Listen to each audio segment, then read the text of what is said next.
How's it going, everyone? Welcome back to Set 6, and today, we're going to be talking about some more Final Fantasy 16 interviews.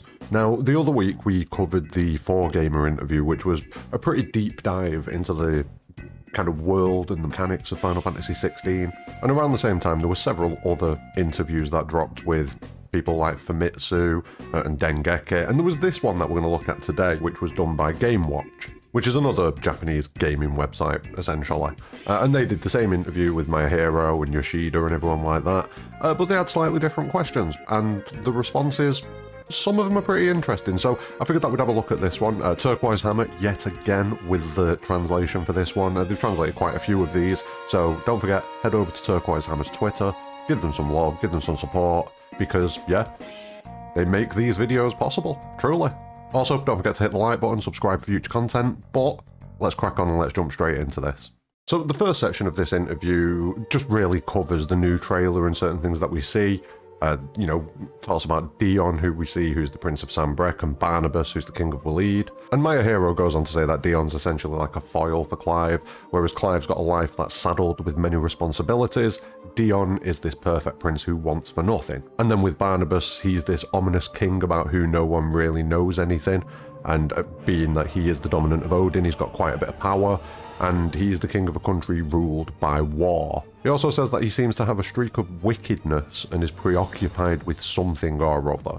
Now, I think that that could be hinting towards what we hear him speak about in, I believe it's the first or second trailer, where he's talking about uniting the dominants. He seems to know something or have some sort of ulterior motive. I assume it's going to feed into the main narrative and the main plot. It could possibly be his own side thing that he's looking at trying to do, and he wants to get the dominants together for something else, but it's probably going to tie into the main story. At the next section, we get a little bit more asking about Dion and him being the dominant of Bahamut, and is Bahamut the strongest? Because usually within Final Fantasy, Bahamut is the strongest, if not one of the strongest.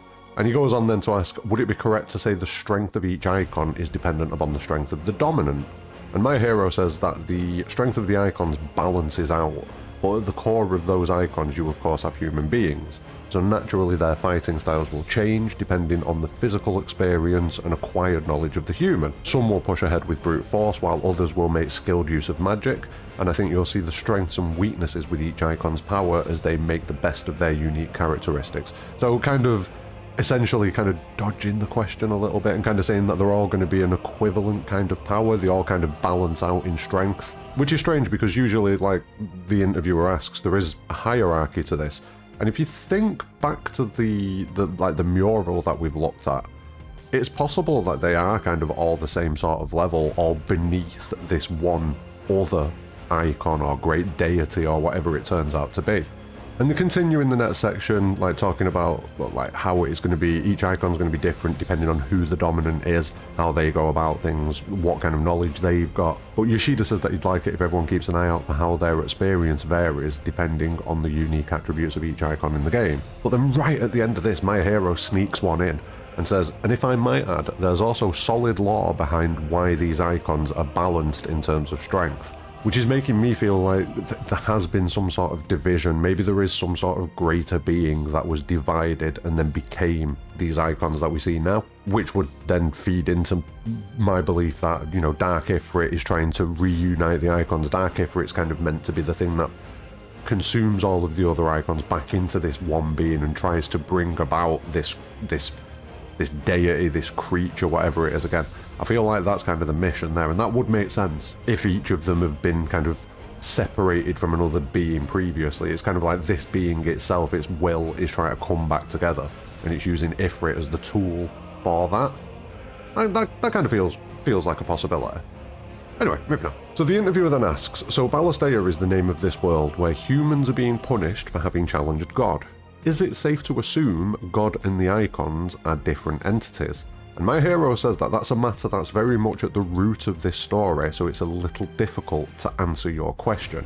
Again, kind of coming back to me, something that I've said in a previous video, that this icon at the top of the mural is kind of like some godlike entity. That's how it's revered, that's how it's viewed, that's how it's looked upon. It is a deity. And then Yoshida jumps in, but I think that's a keen line of questioning, so please hold on to it. Why the world is the way it currently is, why icons regularly emerge one per element, and who created these rules in the first place are very major points. I can't elaborate more until we reach the finish line, but I hope you'll keep an eye on these things as they drive at the foundation of the story.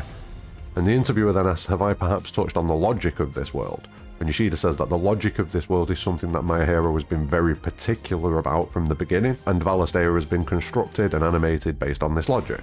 And he says that if you play the game, you'll understand all this, and it's not simply that God and the icons are arbitrary backplot. What we have is a world that has been devised with a solid structure in mind, and I think this is one of the pillars. So yeah, this is going to be one of the core components, this relationship between these supposed deities that exist, the icons that we see now, and Ifrit, and the way that Valisthea works. These are all intrinsically linked components, which, I'll be honest, it's kind of stuff that we've already kind of put together anyway. It's quite obvious that these icons are a big part of a big picture when it comes to Valisthea, and seeing that mural, the literal big picture, definitely kind of leans into that a little bit. I've got a bit more research to do. There's a few more videos on Final Fantasy 16 coming soon, so keep an eye out for, you know, there's things working in my brain. Yeah, we'll put it that way. Anyway, next section. Now the interviewer then asks about the icons that we've seen, and there's only 5 nations, but we've seen 8 icons, and we just get clarification that there's no rule that there has to be 1 person per country. And then Yoshida, towards the end of this section, comes in and says a nation is something people gather together and choose to form, so it isn't really a rule of the world. And it's not like only 5 countries are allowed to exist. That's just the number of nations that humans, as living organisms, have decided to separate themselves into currently. In the past, there may have been 7 or 8. We were saying this previously, we were talking about the fallen northern kingdoms. There's definitely something going on there as far as Shiva, I personally believe. And then we've got this mysterious Barnabas who just kind of lands on the shore of the continent one day and then takes over half of it. He's a bit sus, so I would assume that he's come from somewhere potentially off of the main body of Valisthea, but also he could have come from like the northern territories where there might have been another crystal or something like that. But they're definitely kind of driving home the fact that there's no set rule, there's nothing fixed in place. It doesn't have to be 1 icon per nation or any business like that, which we already knew. So yeah, good stuff, moving on. And then Yoshida continues that there are rules regarding the birth of dominance, but a dominant may decide to move to some other country, or they may be forcibly captured and taken elsewhere. As such, there is no rule that there has to be 1 dominant per country. That's how we think about it at any rate. Now, it's very interesting that there are rules regarding the birth of dominance, and we touched on it again in a previous video. I personally believe that there's going to be an area around the base of a mother crystal where a dominant is more likely, if not exclusively, that's the place where dominance can be born. In the previous video I kind of joked about it being a catchment zone, like maybe if you're really close to the crystal you've got high chance of being a dominant, slightly further out lower chance, slightly further out lower chance, slightly further out 0 chance. But it could just as easily be that there is just a small area around the mother crystal where, you know, that's where the dominants come from.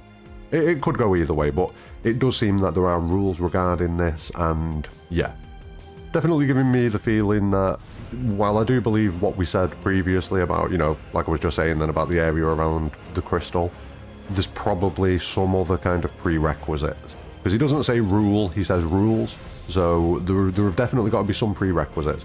I assume that bloodline comes into it to a certain degree because we know that, you know, this specific family has been in charge of Rosaria for so long because their bloodline is the one that brings about the Phoenix. So we can extrapolate that out and kind of assume that it is a bloodline thing. Maybe Rosaria is like a rare example where the bloodline has kind of maintained and stayed in power over X amount of time, whereas other bloodlines might have lost power, so you'll just have random commoners being born as a dominant. It's something to look out for. I think that could be something maybe with Garuda or something like that. I'm not too sure, because Garuda, you know, she's not in a position of power. She's a member of like the intelligence agency, but like a lot of the others, like Dion, a prince, Barnabas, a king, Clive, we'll get to that, a prince, Joshua, a prince, Hugo, granted not a prince, but he's still in a position of power in the Dhalmekian Republic. So yeah, I think maybe there is certain circumstances where a dominant can just be born to a commoner. We need more details on these rules, is what I'm saying here. More details. And one other thing as well, if there are rules around when a dominant is born, that means that there's probably rules around when Ifrit is born. You know, maybe something's fulfilled these conditions for the first time in 1500 years. I've gone over this previously in other videos, check them out. I'm going to go over it again in another video just because I kind of want to nail down Ifrit. I kind of want to get into Ifrit. Oh, that sounds bad. I kind of want to figure out Ifrit. You know, I want to work out what's going on with Ifrit. So there's going to be a video coming soon that looks specifically at Ifrit and Dark Ifrit. So keep an eye out for that. Now, the next section we talk about the mother crystals, and we refer to them as power plants. A lot of this information is stuff that we already know, so people use the crystals to use magic, and magic has become such an intrinsic part of society that people don't really know how to do simple things manually anymore. So like starting a fire, no one knows how to do that. And it's definitely coming across that the crystals and magic and everything like that is being used as an analog for technology and, you know, things like that in the real world. You know, people have lost that ability to go out and manually do things because we've got technology to do these things for us. You know, we've streamlined this process, and it seems like that's going to become a bit of a core narrative focus, which tells me that we are going to see some crystals go dead during the game, and then we're going to see people dealing with essentially their way of life just gone completely and having to relearn the basics. I get a feeling that we're going to see that. This answer and this kind of terminology that they're using and this kind of analog towards technology and people's over-reliance on it, I definitely think we're going to see at least one crystal go dead during the game. That's a prediction right there. Pretty easy one, to be fair, but yeah, I'm claiming it. And then we discuss about how the icons and the dominance and Clive are all going to kind of come together, and the interviewer asks, could you tell us how Clive plays into all of this? And at the beginning of the game, Clive himself isn't involved in the world all that deeply. He's living his life in pursuit of a goal. Now, this makes me think that this is going to be pre the moment when everything goes crazy and Dark Ifrit arrives. This is before Ifrit. This is pre-Ifrit. And it makes me think that this is the younger Clive that we see with Joshua in Rosaria, you know, that phase of the game. And then as the story unfolds and we get to the midpoint of the game, he becomes entangled with the dominance and swept up in the turmoil of the world at large. So yeah, kind of obvious stuff about Clive, how he's going to gradually end up finding himself wrapped up in this crazy story. You know, we all know how that's going to go, we see it all the time. And then the interviewer asks about the War of the Icons, and if it's going to be something that progresses and happens throughout the entire game, or is it like a big climax at the end? Is there going to be like an Icon Royal Rumble of some description? And Yoshida says, you know, you usually have a fitting boss that serves as a capstone for each area.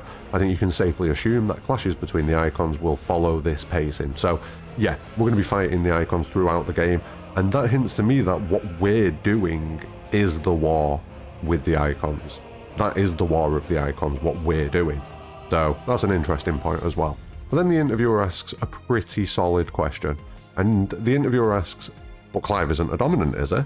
Even though we have those icon and icon battles, Clive himself won't be turning into an icon, right? And apparently, this is the direct line, everyone exchanges glances. We called this Trailer 1. I'm going to be honest, I'm pretty sure I called this in my first look at the trailer. I'm pretty sure I'm not the only person who called it as well. It definitely seems that Clive is a dominant, even though, you know, we see in like the story information that was put up on the website that everyone expected him to be a dominant, but it passed him and went to Joshua. I don't think it passed him. Well, I mean, it did pass him, but I don't think it passed him because he isn't a dominant. I think it passed him because he already was a dominant for Ifrit. That's what I think. So the interviewer then says, oops, did I overstep there? And yeah. But then Yoshida goes on to answer, and he says, I'm sure the answer will come out as more promotional material is released. But for now, I'd say people should just enjoy themselves by watching the video and wondering what kind of situations could give rise to these battles. In any event, I don't think there's any point in controlling a character you can't empathise with, so we've made sure everyone will feel strongly enough that they grip the controller in their hands with a sense of excitement, blah blah blah blah blah. But yeah, I mean, I'm viewing this as confirmation that Clive is a dominant, and if he is a dominant, he's a dominant of Ifrit. That's it. It has to be. It has to be. It absolutely 100% has to be. And I'll cover it more in the Ifrit video that I'm looking at doing. But you know, towards the end of the trailer, we hear like Awaken Child of Prophecy or whatever it says. And it's literally focused on Clive with fire around him. And then it pans to a shot of an Ifrit fighting an Ifrit. Dark Ifrit versus normal Ifrit. Like from that moment on in my head, it's been confirmed that Clive is a dominant and he is the dominant of Ifrit. So, and this near enough confirms it. You know, if that question getting the reaction that it does, like everyone kind of sat there like, oh, wasn't ready for that question, kind of thing, you know, 100% confirms it for me. So yeah, I'll cover it more in the Ifrit video, but yeah, Clive's a dominant. An Ifrit dominant. That's my shout, has been since day one. We get another bit of conversation about party members, and you know, we do get a little bit of an elaboration on that. So the interviewer asks, will this game feature any party members involved in the main story? And Yoshida says yes, this time the action aspects are strong, and in the trailer so far, the action scenes with Clive, the main character, have been shot in a way that's easy to understand. That feels a bit bullshit. Like, I'm sorry, but I'm quite capable of understanding that I'm on screen fighting as Clive, and then just over to the left of me is another character fighting. That's not difficult to understand. In no way, shape or form is that difficult to understand. So yeah, that's a bit of a bullshit answer. And he says this has made everything look like it's solo. However, for the majority of his journey, Clive is accompanied by teammates who we can call party members. Yeah, not he is accompanied by party members, he is accompanied by teammates. Now Yoshida goes on to say that, as I just mentioned, Clive has teammates who participate in his operations. The characters who fight alongside Clive in these situations are called party members, and they are AI driven, meaning the player needs only focus on controlling Clive. Party members tag along with Clive and do all their fighting automatically while engaging in conversation. So I'm a bit confused by this. It could mean one of two things. First thing it could mean is that, yeah, you've got party members, they tag along with you, they do everything automatically, you don't have to worry about them. There's that. But then it also seems, it could be read that we have two things. We have teammates who get involved in combat with us and fight alongside us, but again, AI driven. And then secondly, we've got party members who I assume are more important characters in the story who tag along with us, and they do all of their combat automatically while engaging in conversation. Meaning that we're going to have party members who go along with us, but when they fight somebody else, it's going to be like a cutscene. It's going to be like a little movie, a little scene. So sort of, I assume Benedicta and Hugo are going to fight at some point, and I assume Benedicta's going to be tagging along with us. We're going to be with Benedicta when that happens, and I assume we're just going to see it as a cutscene play out. Tell me if you're reading that in a different way to me. That's how I'm reading it. And then the final point in this interview is where my hero says, in the very beginning of the game you may even control a character who isn't Clive. And the interviewer kind of compares it to Rex in Final Fantasy XII, and my hero says, I think that's a good way of thinking about it. Who could we control? I kind of don't think it's going to be Joshua, unless we're controlling Joshua in that scene where everything goes down. I'm not too sure on this one. It's kind of suggesting Joshua. I've got a feeling that Barnabas could be an outside shout for a character, you know, to take control of. Could we take control of him when he first arrives on Ash for a little while? Maybe. Yeah, I don't think there's another option really. I think it's either Joshua or maybe Barnabas. Let me know who you think we could control. Who do you think the character is that we could control at the start of Final Fantasy 16? Like, you know, answers on a postcard. Well, in the comments. Yeah, put them in the comments. Don't put them on a postcard. I won't see them if you put them on a postcard. But that's the end of the interview, and I'm glad that I read this one because it kind of hints at a couple of things. I'd say a good 70% of it, 75% of it's probably stuff that we've already, you know, known and reviewed and gone over before. But then you've got this nice chunky bit where we're talking about Clive being a dominant, we're talking about the rules regarding the birth of a dominant, talking about how people have kind of become overly dependent on magic in the world and the crystals, and that the loss of these crystals would be truly cataclysmic to humanity, and talking about the deities and the icons and the way that they can be kind of almost interchangeable potentially. That's kind of what I was taking from it. Yeah, the big one for me, Clive being a dominant, 100%, and I think that this answer just confirms that even further. And if he is a dominant, it's got to be for one of the Ifrits. I can't see it being for anything else whatsoever, which makes me think that the manifestation of Ifrit's power is the ability to use the powers of other icons that you've kind of bonded with or consumed or something to that degree. Again, I'm going to go into this deeper in the Ifrit video, should be out before the end of the week. But yeah, I think that's going to be the end of this one. Let me know what you think about it. There's a lot of food for thought in this one. A lot of food for thought in this one. The humans being punished for challenging God as well. That's an interesting line. But yeah, let me know who you think that character is that we're going to control at the start of Final Fantasy 16. I'm quite intrigued by that. That's a very interesting one. And yeah, anything else you want to let me know, anything else you're thinking about 16, drop it in the comments below. Don't forget, like and sub, but more importantly than anything, have a great day.